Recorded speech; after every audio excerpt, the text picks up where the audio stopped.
Deuxième segment avec notre invité de la semaine, donc Yann, qui a décidé de rester avec nous. Je vais vous tenir compagnie. Voilà, donc jeu et rôle. Alors, ça va être quoi le jeu et le rôle? Le jeu va s'orienter autour du jet de TOC, donc trouver objet caché, qu'on retrouve notamment dans Cthulhu. Et le rôle va parler de l'alignement loyal bon pour le début d'une série de maths sur les alignements. Trouver objet caché, le jeu qu'on a dans Cthulhu, qui est un des jeux qui utilise le plus, celui de quand on cherche, quand on fait une enquête, est-ce qu'il y a un indice à trouver? Soit on a le player skill, qui est le truc classique qui vient des vieux DD. Si ton joueur a décidé tu lui décris la pièce et tu dis qu'il y a un matelas dans la pièce, et si le joueur te dit je regarde sous le matelas, tu lui donnes la preuve. Ça, c'est vraiment le player skill. Et puis Cthulhu a rajouté le lance-moi trouver objet caché, et puis si tu réussis, tu as l'indice, si tu as raté, tu ne le trouves pas. Donc qu'est-ce que tu as à dire, Axel, sur cette mécanique de jeu vieille comme le jeu de rôle et vieille comme Cthulhu? Je vais commencer tout de suite par mettre les amoureux de Cthulhu de mon côté. Je trouve, personnellement, et ceux qui suivent la JDR le savent depuis un moment, que c'est la pire mécanique de jeu de rôle au global. Voilà. Je trouve que l'idée derrière cette mécanique est vraiment à chier et que elle a déformé de nombreux rôlistes et de nombreuses tables et elle a fait souffrir de nombreuses personnes. Pour expliquer, globalement, c'est un jet binaire, c'est-à-dire réussite ou échec.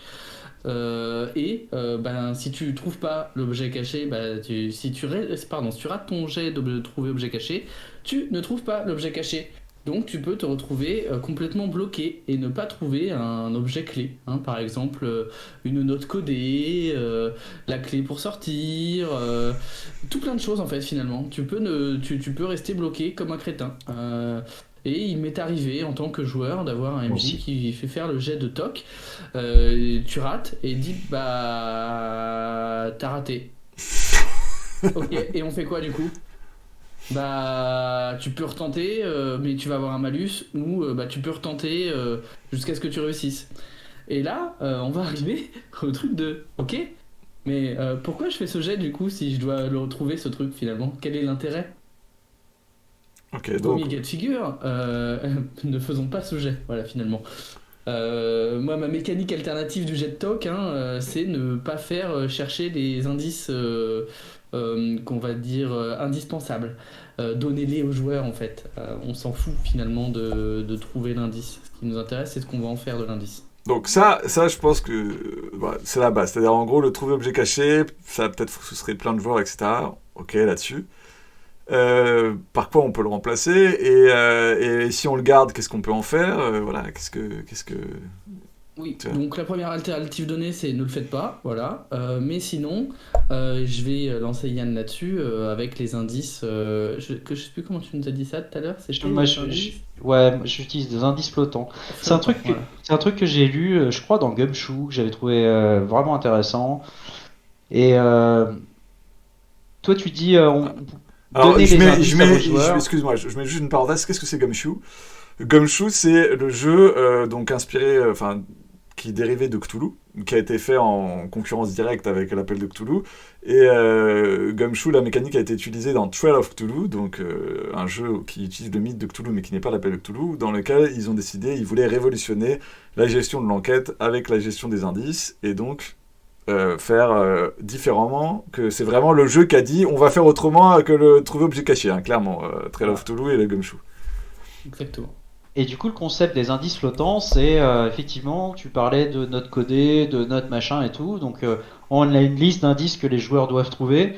Plutôt que de décider qu'ils sont cachés sous le matelas ou dans le tiroir de je ne sais quelle commode cachée quelque part, on s'en fout de l'endroit où ils sont cachés. C'est-à-dire que les joueurs cherchent, ils ont des bonnes idées, on rebondit sur l'idée qu'ils ont. Et si on t'a dit, ah bah tiens, je vais regarder derrière le tableau et tout machin, eh ben il sera là.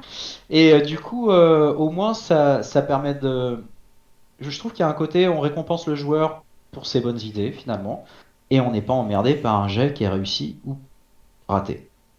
Donc voilà, c'est plutôt ça que j'utilise comme mécanique.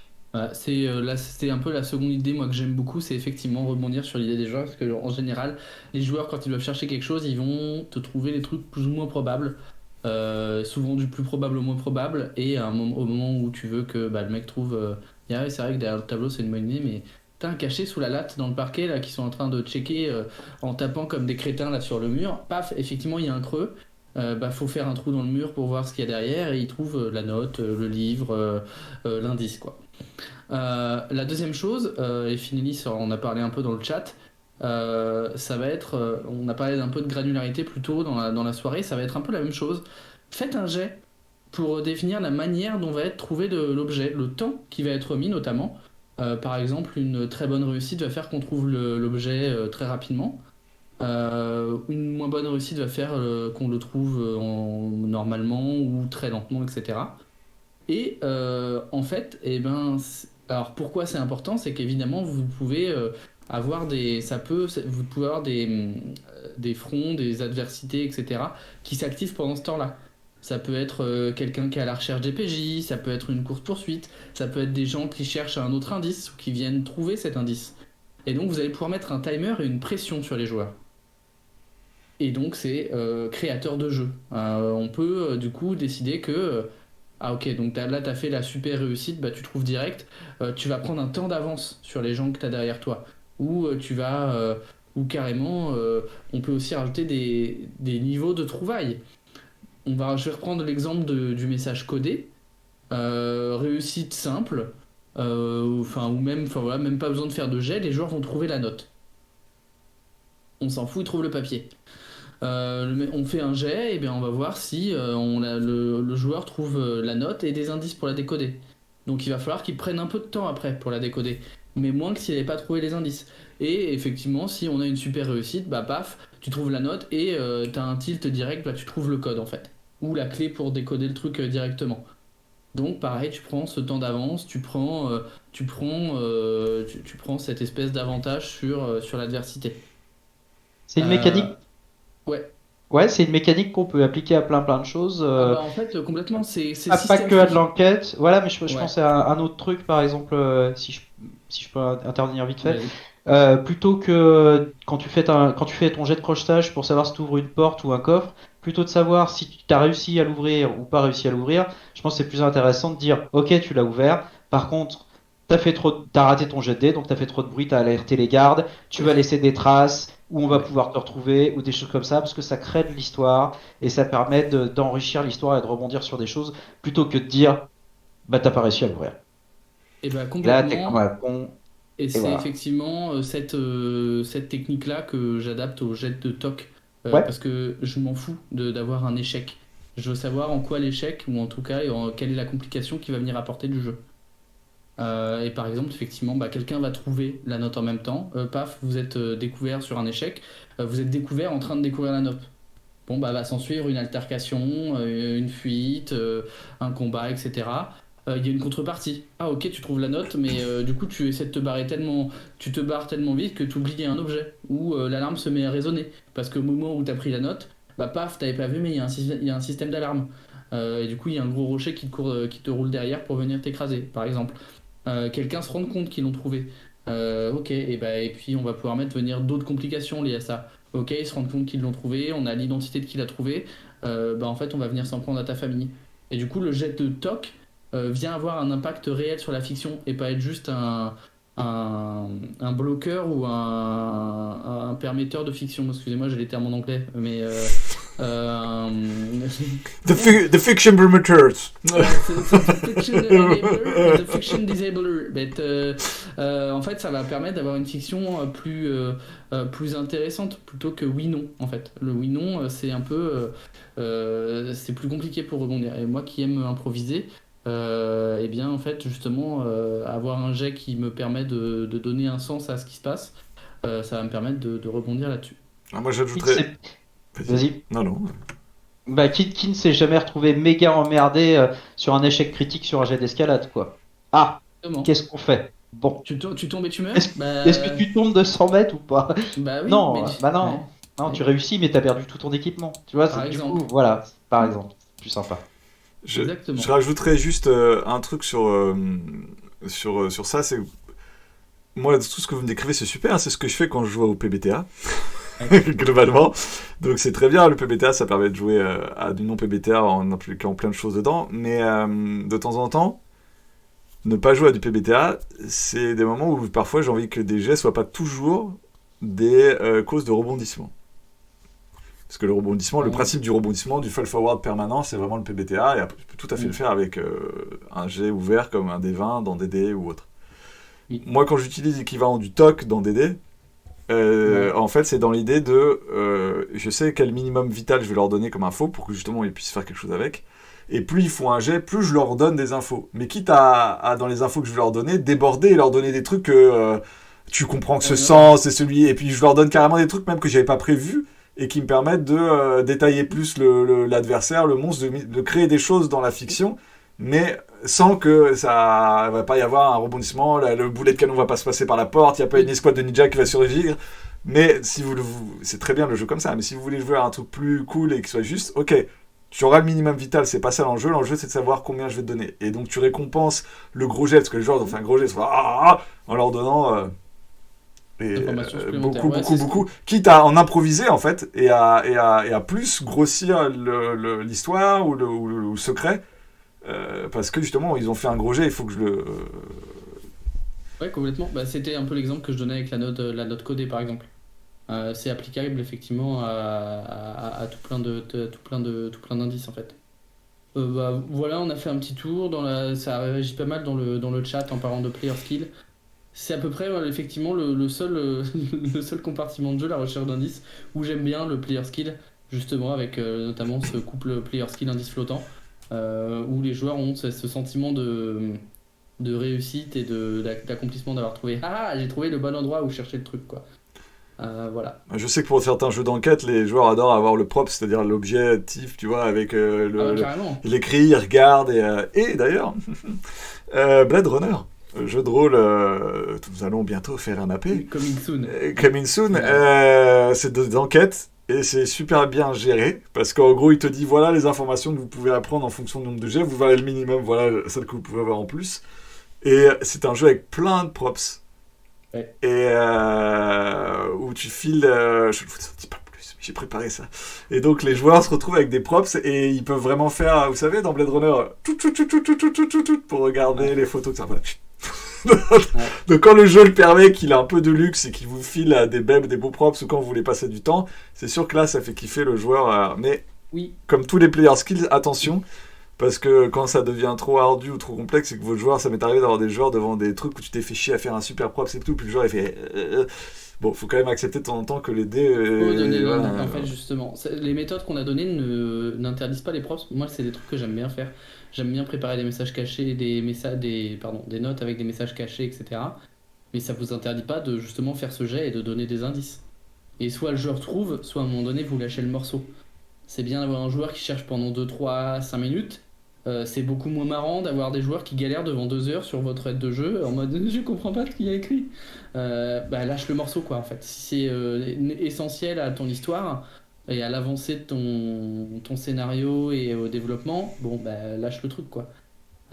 Encore une fois, le jeu de rôle c'est fait pour être partagé et quand vous faites un truc qui est juste pour vous, la masturbation holistique c'est hyper bien mais faites ça tout seul dans votre coin quoi. Sinon on partage. Ouais, c'est pas forcément de la masturbation holistique, c'est peut-être juste aussi ça peut être juste un manque d'expérience ou, quand même, les livres de base, ils sont censés vous conseiller sur la façon dont vous êtes censé mener le jeu, quoi. C'est quand même un peu dommage de pas aider les gens. Voilà, mais non, mais c'est mais c'est couillon, quoi, du coup. Non, c'est clair. Non, mais c'est clair. Mais moi, c'est la petite image rigolote que j'aime bien remettre à chaque fois, mais voilà. On passe au rôle, Matt. Alors, le rôle. Il y a une chose qui s'appelle l'alignement, qui est censé être en fait le guide de roleplay dans Donjons et Dragons. Ouais. Et je me suis dit qu'il y avait quelque chose à faire et qu'il y avait moyen de décortiquer l'alignement dans son ensemble. C'est-à-dire que dans Donjons et Dragons, il y a plusieurs alignements. Il y a loyal, chaotique, neutre. Et à chaque fois, il y a bon et mauvais. Donc vous avez et neutre. Donc vous avez loyal bon, loyal neutre, loyal mauvais, neutre bon, neutre neutre, neutre mauvais, chaotique bon, chaotique neutre, chaotique mauvais. Donc ça nous fait 9 alignements. Et globalement, quand on joue à Donjons & Dragons et qu'on applique les alignements, on se retrouve souvent avec des joueurs qui jouent des chaotiques neutres ou des chaotiques bons, parce que globalement, c'est l'alignement de base du joueur qui, en gros, me fait pas chier, je fais ce que je veux. C'est comme ça qu'on l'appelle, cet alignement, au bout d'un moment. Et je me suis dit que donc, en gros, c'était même pas une béquille à roleplay, et que ça faisait longtemps que les joueurs faisaient rien avec, et que, globalement, quand je fais du Donjons & Dragons, le premier truc que je dégage, c'est l'alignement. Ce qui est un peu con quand tu veux jouer dans les Royaumes oubliés, ce qui n'est pas mon cas, mais je comprends dans les Royaumes oubliés, c'est-à-dire le jeu vanilla de Donjons & Dragons auquel tu as envie de jouer, parce que tout le monde est basé sur ces alignements. Je veux dire, l'ensemble de Planescape, c'est-à-dire l'univers qui est autour de ça, est entièrement basé autour. Il y a le paradis, l'enfer, des loyales, des neutres, des chaotiques, des bons, etc. Donc, au bout d'un moment, quand tu as un univers qui est entièrement basé là-dessus, bon, il y a peut-être quelque chose à faire avec. Et après, je me suis dit, bon, et on peut vraiment rien faire avec l'alignement, on peut vraiment que le jeter. Est-ce que c'est pas quand même un guide de roleplay avec quoi on peut faire quelque chose? Et donc, je me suis dit, bon, il faut commencer, on va prendre les choses dans l'ordre. Je vais vous faire ça en 9 segments. Aujourd'hui, il y en aura un. Les 8 autres à venir, on verra comment on les étale dans le temps. Et donc, je vais vous parler du premier, le Loyal Bon. Le Loyal Bon, Le gentil couillon. souvent appelé le Loyal Con. C'est quand même le surnom que je l'ai le plus souvent entendu. Qu'est-ce qu'on peut faire avec un Loyal Bon? Déjà, la première chose, moi je trouve que les alignements, c'est compliqué pour les joueurs pour ce que je viens de dire, mais c'est super utile pour les maîtres du jeu. C'est-à-dire que, effectivement, la majorité des joueurs vont vouloir jouer chaotique, je me fais pas chier, hein, c'est l'alignement du joueur de base. Mais pour avoir un MJ, quand tu veux créer un PNJ à la volée, savoir comment tu vas le jouer, ou quand tu crées ton PNJ et savoir tout de suite quel roleplay tu vas avoir avec lui, savoir si c'est marqué sur papier, il est neutre mauvais ou il est chaotique neutre, et ben tout de suite tu sais comment tu vas le jouer. Et je trouve que parce que c'est hyper archétypal, oui, mais tes PNJ sont faits pour être archétypaux, parce qu'au début ils doivent être archétypaux, et à force de jouer avec eux, en tant qu'MJ, quand tu vas les interpréter, à force d'avoir relation avec les joueurs, ils vont s'affiner, ils vont avoir plus de subtilité évidemment, mais cet archétype est quand même toujours là pour te rappeler, ah oui c'est un neutre mauvais, donc c'est quand même un salopard. Donc à un moment ou à un autre, c'est lui qui compte, il va trahir les joueurs, ou il va jamais, il faut pas lui faire confiance, il faut pas lui tourner le dos.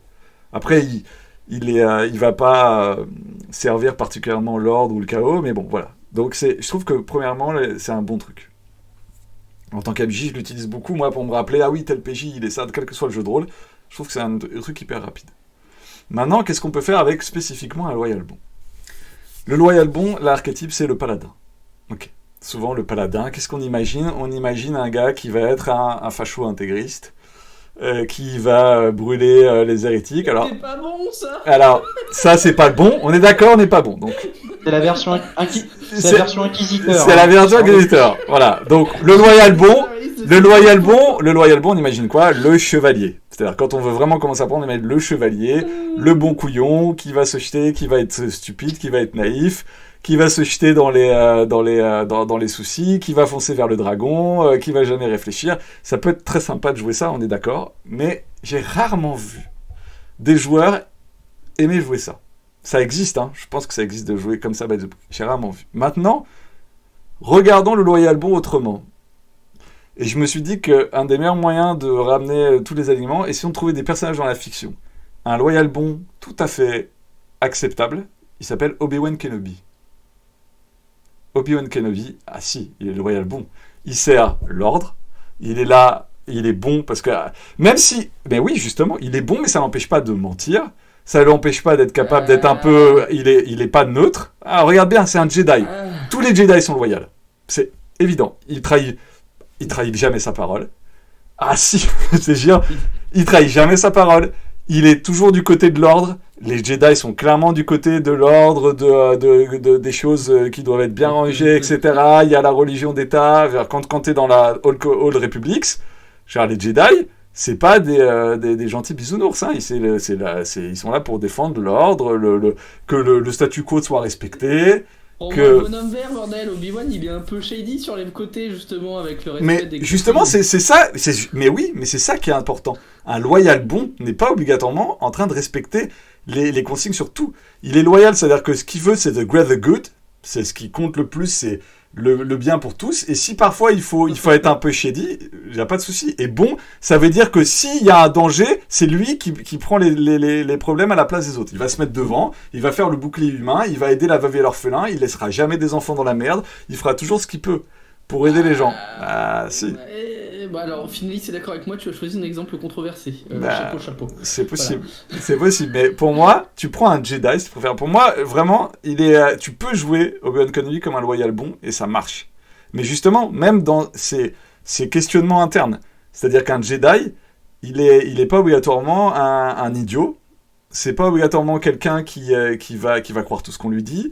C'est pas obligatoirement quelqu'un qui n'est incapable de mentir. Hein, pour moi, loyal bon, ça veut pas dire que tu es incapable de mentir. C'est-à-dire que tu te bats pour l'ordre que tu considères comme le bon ordre. Et ça veut dire qu'au fond de compte, tu vas être altruiste. Tu vas d'abord te donner toi avant de prendre pour toi.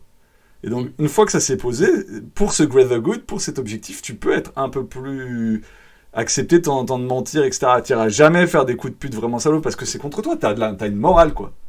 Et un des trucs les plus intéressants avec une personne comme ça, c'est que le monde, évidemment, n'est pas loyal bon.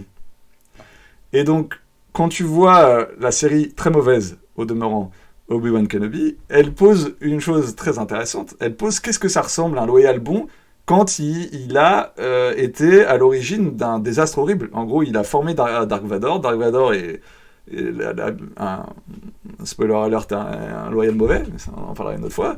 Il fait toutes les horreurs, il en est responsable. Et donc, il devient responsable de ça, il en est déprimé. Et d'être déprimé et d'avoir un truc que tu portes en tant que loyal bon, c'est quelque chose qui est super intéressant et qui fait un roleplay qui dépasse largement le juste je vais affronter le dragon, etc. Je veux dire, c'est pas parce que t'es un loyal bon que le monde autour de toi l'est. Et c'est pas pour ça que t'en es naïf, c'est pas pour ça que tu ne le vois pas. Et donc, pour moi, un loyal bon, c'est un grand dépressif. Et qu'il y a beaucoup de choses à faire. Ok, non, pourquoi pas. J'essaie de donner des clés pour pouvoir créer un roleplay un peu plus intéressant que juste le pal qui se lève, qui fait « Quoi ? On a osé insulter mon honneur, je prends mon épée, je vais affronter le dragon. » Oui, carrément. Donc, quand tu as ce loyal bon, tu sais que t'es là pour le greater good, t'es là tu te donneras, ta vie sera donnée pour que l'ordre et ce que tu considères comme l'ordre et le bien soient en place, et que tu seras prêt à te donner pour ça. Tu as beaucoup, beaucoup plus, je trouve, de choses à jouer que juste un idiot qui prend son épée à deux mains et qui va péter à la gueule du dragon parce que je dois le faire, quoi. Un autre loyal bon, pour moi, hein, c'est Mandalorian, quoi. Il a son code, this is the way, il suit son code, et bon, il a un contrat à faire, ramener un bébé Yoda, il le ramène pas, il le garde et il le sauve. Donc c'est-à-dire qu'au dernier moment, il refuse. C'est pareil, tu peux le voir, les personnages... Pour moi, il y a du chaotique, justement, du coup. Mais non, il n'est pas chaotique du tout, this is the way. Bah, pas vraiment. This is not the way de garder le bébé alors que c'est dans le contrat, quoi. Mais parce que bon, justement, l'intérêt de loyer les bons, c'est que quand dans ces aliments, tu peux jouer la dichotomie entre les deux. Entre être bon, c'est pas obligatoirement être loyal. Et donc les deux s'affrontent. Et ça crée des choses intéressantes. Ouais. Moi, j'en ai un super de... Tu choisis deux persos qui sont à la limite du chaotique pour moi. Mais à la limite, hein. Mais à la limite. Du chaotique. Alors franchement, dis-moi quand Obi-Wan Kenobi est chaotique. Bah, le respect des règles vis-à-vis du conseil Jedi, c'est pas ça, quoi. Bah, la majorité du temps, il les respecte. Hein. Bah, pas tout. Et il accepte de prendre il sait qu'Anakin est amoureux de Padmé, et il les couvre en partie. Oui, mais ça, c'est pas parce que c'est bon, il est bon. Donc oui, mais c'est chaotique parce que ça va pas avec l'ordre établi des Jedi. Mais vas-y, Yann, donne-nous ton exemple de personnage. Alors, moi, mon exemple, vous connaissez My Little Pony ? Oui. Ouais, Fluttershy. Ok. Pour moi, c'est le personnage loyal bon. Mais cela dit, par rapport à ce que tu disais, moi je pense que ça peut être vachement intéressant. Je vois un personnage naïf. Ah, je dis pas le contraire, je dis juste si vous voulez quitter... j'ai plutôt tendance à croire les gens au premier abord, quand voilà. Et même si ça peut apporter des déconvenus et tout, je pense que ça peut être intéressant à jouer à ce genre de personnage. Bien sûr, j'ai pas dit le contraire, j'ai pas dit que jouer un loyal con, entre guillemets, c'était mal. Mais sauf que c'était toujours la même chose. Et donc, quand on allait jouer un loyal bon, on allait toujours jouer un naïf qui allait se faire avoir, etc. Et au bout d'un moment, tu vas vouloir jouer un loyal bon autrement. Et je persiste et je sais. Ouais, mais tu peux, en tant que MJ, toi, tu peux dire... Ok, à force d'avoir mon personnage en face de moi, là, mon personnage naïf et tout, peut-être qu'il va attendrir la personne en face de lui, et peut-être que ça va le faire changer, tu vois ce que je veux dire ? Bien sûr, mais ça on est d'accord. Moi j'essaie juste d'offrir plus de palettes. Tu décides de jouer un loyal bon. J'entends bien. Quelle palette tu as, à part le naïf désarmant, le damoiseau qui, par sa candeur et sa gentillesse, va désarmer le monde. Ce qui est un très bon... Fluttershy, elle sauve souvent ses copines en étant gentille, en étant juste gentille. Voilà. Mais moi, ce que je dis, c'est loyal bon, ça veut pas dire bête. Oui, oui, tout à Ça, fait. c'est Complètement. la première Mais chose. Et que loyal, ça veut pas dire facho. Et voilà. Ouais, Et ouais, que... c'est- ouais. Et que donc... Et Ça ça veut dépend pas... où tu places ta loyauté aussi. Ça peut être juste en tes amis, voilà. Tout Ça à fait. peut être, ouais. Complètement. Voilà. Bah, donc, je vois qu'il y a plein de gens qui sont pas d'accord avec moi. Écoutez, si ça peut au moins vous interroger sur les alignements, c'était mon texte sur les loyal bons. Je pense que si vous pensez au Jedi, tout de suite, vous allez me dire quand même que le Jedi de base n'est pas loyal bon. Hein, Ah si, il est loyal. voilà. Bon, Mais- donc quand tu me prends un Jedi, on est d'accord que dans l'imagerie populaire, le Jedi, c'est quand même moins ridicule qu'un loyal con. Tu vois, tu te dis pas que tu vas faire un loyal con. Tout le monde a envie de... Combien de gars font, ah ouais, je veux faire un Jedi. Bah, donc tu vas faire un loyal bon. Moi, un peu, moi first. Voilà. Justement, un Jedi qui va discuter les codes comme Qui-Gon Jinn ou un peu Obi-Wan Kenobi, voilà, c'est... Ouais, mais est-ce que... Yoda, il est pas mal loyal bon, Yoda. Ah, non bah, Yoda, il est loyal bon, et même justement, ça crée d'autres soucis en fait. Il est Oui, très ça crée des loyal bon. problèmes. Ouais, il, tout à fait. il est extrémiste du loyal bon, et ça crée une passivité folle qui amène tous les... Mais bon, on va pas parler de Star Wars ce soir, Non, non, qui mais amène tout plein de soucis. Mais effectivement, ouais, moi, si on avait dû me choisir un loyal bon chez les Jedi connus, j'aurais choisi le petit bonhomme vert. Mais En non, disant mais que donc... justement, ça crée plein de Je soucis. suis assez d'accord, et heureusement que c'est pas lui le héros, parce que si ça avait pas été Luke, on serait encore dans la merde quand même. Oui. Parce que c'est justement parce qu'il transgresse ce que Yoda lui a demandé de faire que finalement. Complètement. Moi, je pense qu'on peut jouer un loyal bond de manière avec Moins naïf que d'habitude. avec moins naïf, avec un spectre un peu plus large que juste le loyal con, et que Et moins on- facho voilà. aussi, parce que Voilà. les persos un peu trop fachos, ça peut être marrant si le groupe adhère et tout. Ça peut être vite très très chiant hein, autour d'une table dans une campagne de jeu. Complètement. Mais par contre, c'est intéressant de voir qu'un loyal bon, qui est censé être le parent du bien, peut justement dériver sur le côté un peu facho et un peu extrémiste de la chose. Ouais, mais C'est aussi très intéressant à étudier, et voilà. Oui, voilà. Mais oui. et le dernière chose que je mettrais sur le loyal bon, c'est que comme il pense avoir la vérité, comme tous les loyaux, parce Exactement. que les loyaux pensent avoir la vérité par rapport au neutre et au chaotique, il va essayer de faire le bien autour de lui et il va essayer de convaincre ses potes. Donc, Oui. si t'as un mec qui est pas du tout loyal bon dans le groupe, il va essayer, et gentiment, il va essayer de le dire, mais non, c'est pas bien, il va essayer de le raisonner, il va essayer de lui faire comprendre. Alors, pas obligatoirement en lui mettant des pains dans la gueule, c'est pas une raison, encore une fois, mais vous pouvez dire, mais je peux pas te laisser faire ça, c'est horrible, et tu peux pas tuer des gens comme ça, tu peux pas voler de cette manière, et de le dire de manière, pas comme un débile qui comprend pas que les autres puissent être différents de toi. Tu vois ce que je veux dire, c'est de me dire, je comprends, ok, t'as envie de bouffer, etc., mais regarde, si tu le fais, on va se rapporter, etc. Bref, donc, Bah, on a l'exemple dans Dragonlance, dans les chroniques de Dragonlance, avec Strom, je ne sais plus son nom de famille, le gros chevalier, et le Kender, qui est un espèce de voleur compulsif, et justement, leur relation, elle est complexe et conflictuelle, parce que le chevalier en mode, je ne peux pas traîner avec un mec qui vole tout, c'est pas possible. Bah voilà, voilà. Du coup, le Loyal Bon, c'est intéressant à jouer. Mettez-y un petit twist. Paf. voilà. Mais on Et n'est vous pas, obtenez mais on n'est pas d'accord sur les Obi-Wan Jedi. Kenobi. On reviendra sur les Jedi sur un autre service dans les Oui, alignements. nous parlerons de Star Wars, c'est intéressant. Voilà. Nous ferons une analyse complète des défauts de l'ordre et du Conseil Jedi, et ce sera très bien. Merci beaucoup et bonne soirée. Merci. Merci, bonne soirée à vous. Salut. Ciao, ciao. Merci sur la Ciao. JDR, à bientôt. Salut.